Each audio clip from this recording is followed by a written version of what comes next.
family. They're at risk of being deported on Tuesday at 5 o'clock. We've appealed to Damien Green, who has refused to look at the case, so we're waiting for the European courts to hear what the result is from there on Monday.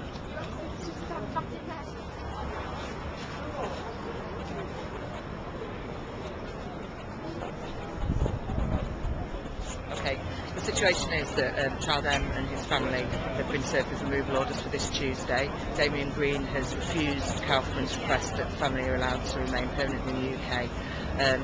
The lawyers have made an application to the European Court of Human Rights seeking an injunction against the British government. Should get an answer back from that on Monday. Otherwise, their removal orders are set for Tuesday afternoon.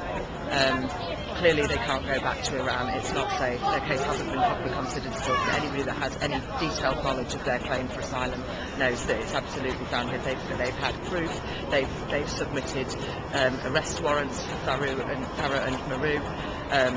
They've had an expert witness authenticate the arrest warrants and said that they're definitely legitimate documents and the family would be in danger if they're sent back.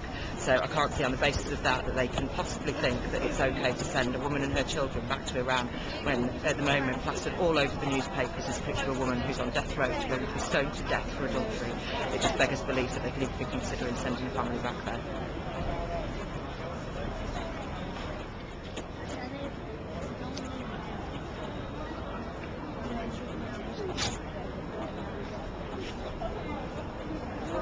Well, hi, I'm Bill Greenshields. I'm an ex-president of the National Union of Teachers, and clearly the question of the rights of children are central to the NUT, as they should be to all members of the trade union movement.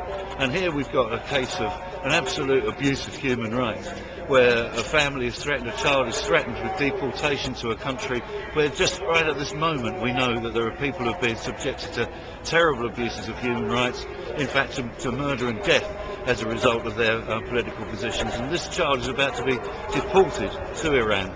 Now we know that the trade union movement would want to take this issue up. There's many issues facing us at the moment, but we have to make sure that the fundamental rights of children are protected, and therefore we've got to make sure that Damien Green, who the NUT knows well when he was Tory spokesman for education, that he responds to now what needs to be a mass appeal to prevent this child from being deported to a very dangerous situation. We call on all members of the movement, both the trade union movement and progressive movement in Britain, to get behind this campaign.